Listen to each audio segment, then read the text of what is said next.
Hey everybody, welcome to my next video here on YouTube. Today I got another one of my favorites videos. This is about one of my favorite actors. It's a little bit belated again because I was working and couldn't do it on his birthday, but today I'm making this video slightly belatedly to celebrate the birthday of one of my favorite actors, Clint Eastwood, who was actually born on May the 31st, but today is June the 4th, so a little late, but I'm still getting it done. Like the subject of my last video, John Fogerty, I was introduced to Eastwood's overall body of work through watching a TV infomercial, which was advertising a collection of his films on DVD.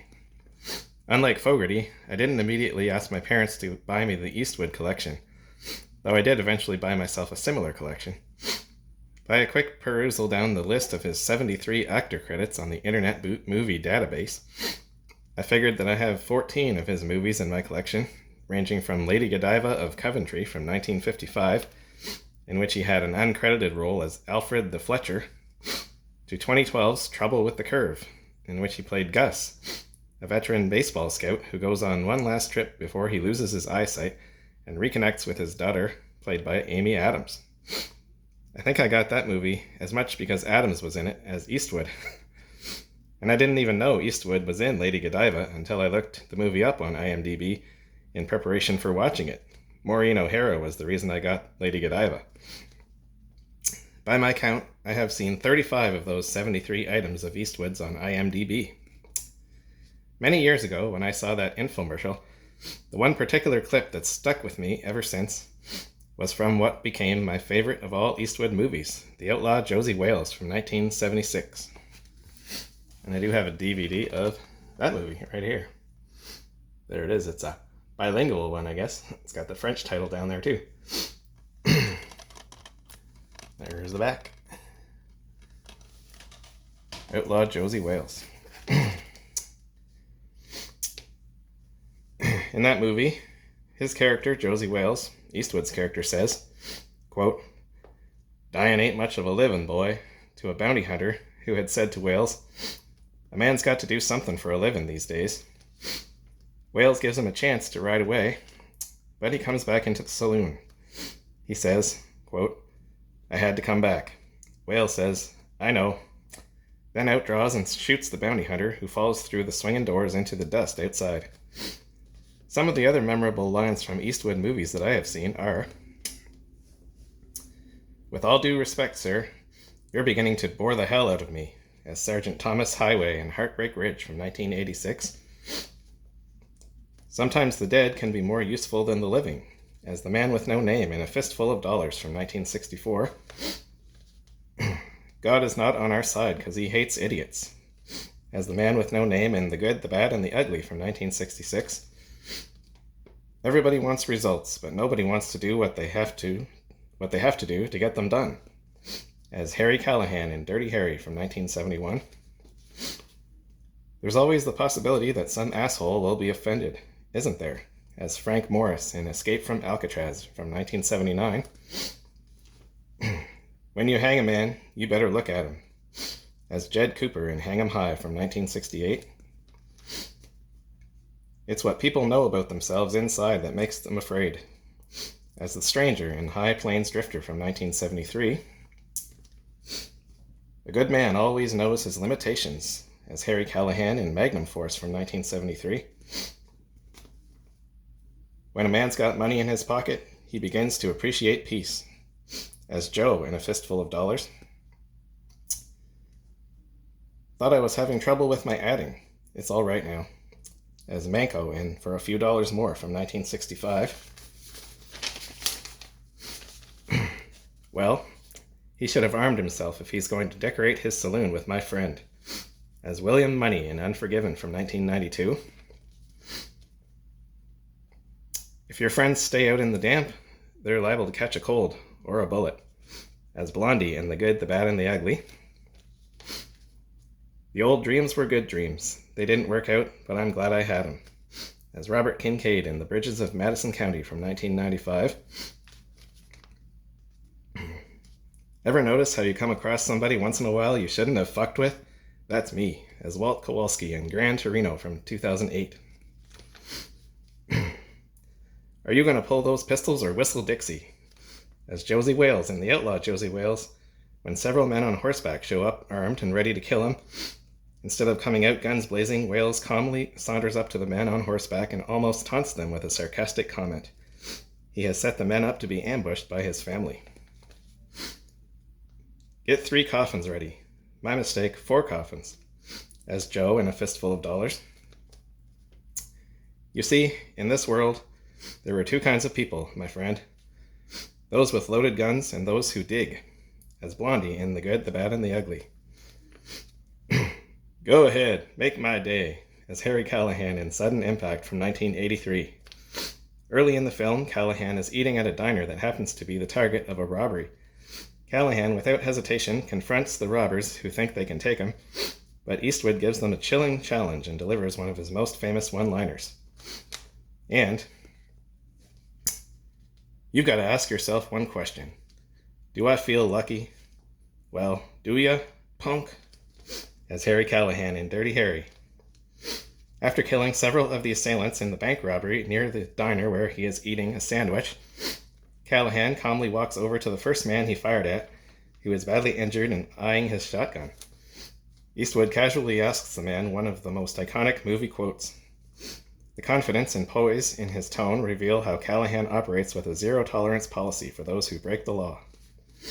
His concern about the blood on his nice pants compared to the immense damage he caused also speaks volumes about his reckless but effective form of conduct.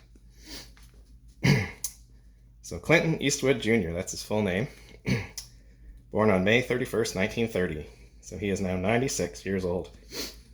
Born in San Francisco, California. He is an American retired actor, filmmaker, and musician. After achieving success in the Western TV series Rawhide, Eastwood rose to international fame with his role as the man with no name in Sergio Leone's Dollars trilogy of spaghetti westerns during the mid-1960s, and as anti-hero cop Harry Callahan in the 5 Dirty Harry films throughout the 1970s and 1980s. These roles, among others, have made Eastwood an enduring cultural icon of masculinity. Elected in 1986, Eastwood served for 2 years as the mayor of Carmel by the Sea, California. I remember seeing him on TV during the annual PGA golf tournament at Pebble Beach, which is in that area. Eastwood's greatest commercial successes are the adventure comedy Every Which Way But Loose from 1978 and its action comedy sequel Any Which Way You Can from 1980. Other popular Eastwood films include the westerns Hang 'em High from 1968, The Outlaw Josie Wales from 1976, and Pale Rider from 1985. The action war film Where Eagles Dare from 1968, the prison film Escape from Alcatraz from 1979, the war film Heartbreak Ridge from 1986, the action film In the Line of Fire from 1993, and the romantic drama The Bridges of Madison County from 1995. More recent works include Gran Torino from 2008, The Mule from 2018, and Cry Macho from 2021. Since 1967, Eastwood's company, Malpaso Productions, has produced all but 4 of his American films. An Academy Award nominee for Best Actor, Eastwood won Best Director and Best Picture for his Western film Unforgiven from 1992 and his sports drama $1 Million Baby from 2004. In addition to directing many of his own star vehicles, Eastwood has directed films in which he did not appear, such as the mystery drama Mystic River from 2003 and the war film Letters from Iwo Jima from 2006, for which he received Academy Award nominations, as well as the legal thriller Juror No. 2 from 2024. He also directed the biographical films Changeling from 2008, Invictus from 2009, American Sniper from 2014, Sully from 2016, and Richard Jewell from 2019. Eastwood's accolades include 4 Academy Awards, 4 Golden Globe Awards, 3 César Awards, the Golden Lion for Lifetime Achievement, the Honorary Palme d'Or, and an AFI Life Achievement Award, as well as nominations for 3 BAFTA Awards. Bestowed 2 of France's highest civilian honors, he received the Commander of the Ordre des Arts et Lettres in 1994 and the Legion of Honor in 2007. Eastwood was active in the entertainment industry for 70 years, from 1954 to 2024. His political affiliation has been Libertarian since 2008, and before that, Republican since 1951. He was married twice, first to Maggie Johnson in 1953. They divorced in 1984, then to American reporter and news anchor Dina Ruiz in 1996. They divorced in 2014. He has also had a few romantic partners: American actress and director Sandra Locke from 1975 to 1989, American actress Frances Fisher from 1990 to 1995, and Christina Sandera from 2014 to 2024, her death. Eastwood has at least 8 children. He refuses to confirm how many children he has, and there have been conflicting reports in the media regarding the number. His children include Kyle, a jazz bassist, film composer, and actor; Allison, a film director and actress; Scott, an actor; and Francesca, an actress, socialite, and television personality. In his musical career, he has performed in the Western, country, traditional pop, jazz, Western swing, and film score genres between 1963 and 2024. He sang and played piano and recorded for the Warner Brothers label, having a hit duet with Merle Haggard called Barroom Buddies in the early 80s. His film's soundtracks often featured country music by artists such as Eddie Rabbitt, Glenn Campbell, Don Williams, Mel Tillis, some of whom appeared in his films. As the 30th mayor of Carmel by the Sea, Eastwood was preceded by Charlotte Townsend and succeeded by Jean Grace. Eastwood is very tall, 6'4". His father, Clinton Eastwood Sr., was a bond salesman and later manufacturing executive for Georgia Pacific Corporation, and his mother, Ruth Wood, named Margaret Ruth Runner, was a housewife turned IBM clerk. He grew up in Piedmont, California. At school, Clint took interest in music and mechanics, but was an otherwise bored student. This resulted in being held back a grade. In 1949, the year he graduated from high school, his parents and younger sister Jean moved to Seattle. Clint spent a couple of years in the Pacific Northwest himself, operating log broncs in Springfield, Oregon, with summer gigs lifeguarding in Renton, Washington. Returning to California in 1951, he did a 2-year stint at Fort Ord Military Reservation and later enrolled at LA City College, but dropped out to pursue acting. During the mid-1950s, he landed uncredited bit parts in such Z movies as Revenge of the Creature and Tarantula, both from 1955, while digging swimming pools and driving a garbage truck to supplement his income. And now I will pretend to be Ben Mankiewicz from TCM and talk about my favorite Eastwood movie, The Outlaw Josie Wales. From Warner Brothers in 1976, The Outlaw Josie Wales is an American revisionist Western film set during and after the American Civil War. It was directed by and starred Clint Eastwood as Josie Wales, with Chief Dan George, Sandra Locke, Bill McKinney. Bill McKinney was the sadistic mountain man in Deliverance. That's probably his best well-known role. And John Vernon, who I know best from Animal House, with John Belushi playing the Dean Wormer, the head of the school where they went to. Memorable role there. During the Civil War, Josie Wales is a Missouri farmer turned soldier who seeks to avenge the deaths of his family and gains a reputation as a feared gunfighter.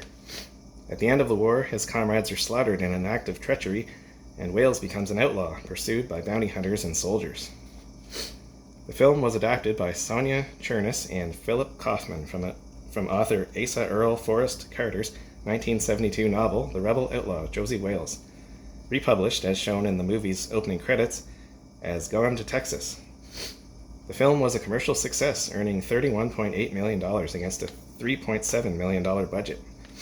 In 1996, the film was selected for preservation in the United States National Film Registry by the Library of Congress as being culturally, historically, or aesthetically significant. During the American Civil War, the wife and son of Missouri farmer Josie Wales are murdered by pro-Union paramilitaries led by the brutal Captain Terrell, played by McKinney. With his farm burned down and nothing else to live for, a hardened Wales joins a group of pro-Confederate bushwhackers under the command of William T. Anderson, played by John Russell, attacking the Union Army and pro-Union sympathizers. After the war ends in 1865, Wales' superior and mentor, Fletcher, played by Vernon, persuades his men to surrender, having been promised amnesty by Union Senator Jim Lane, played by Frank Schofield. However, Terrell's men massacre the bushwhackers as they swear an oath of allegiance, with Wales, Fletcher, and a young man named Jamie, played by Sam Bottoms, being the only survivors. Wales and Jamie flee, and Lane orders Fletcher at gunpoint to track them down before issuing a $5,000 bounty. A mortally wounded Jamie helps Wales kill 2 bounty hunters before dying.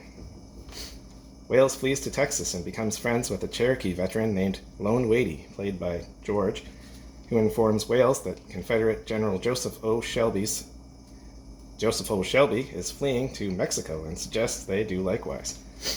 Wales picks up another companion in Navajo drifter Little Moonlight, played by Geraldine Keams, and rescues elderly Kansan widow Sarah Turner, played by Paula Truman, and her granddaughter Laura Lee, played by Locke, from marauding Comancheros. At the town of Santo Rio, 2 employees of Turner's deceased son Tom, Travis Cobb, played by Sheb Woolley, and Chato, played by John Veros, also join the group. Wales locates Tom's abandoned ranch and settles down there.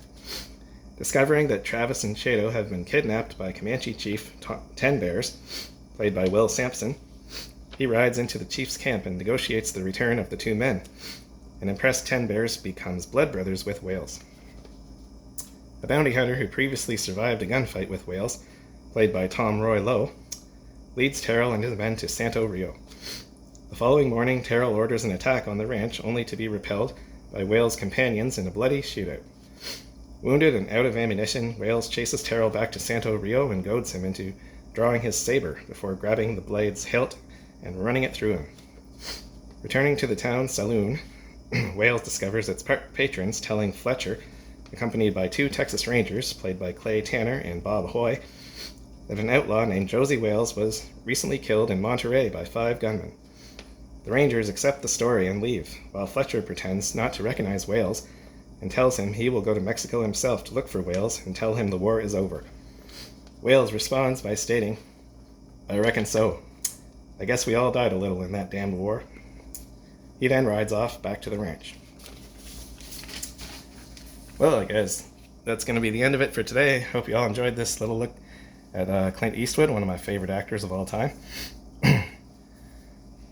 I will be back in a couple of days, not to do another video that day, but to continue working on the in memoriam / tribute video that I was working on before I got sidetracked on all of these so-called favorites videos that I've been doing.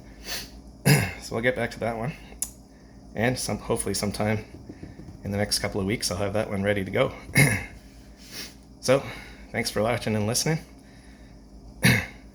Remember, be here next time, because I ain't even started yet. I'm looking forward to it already.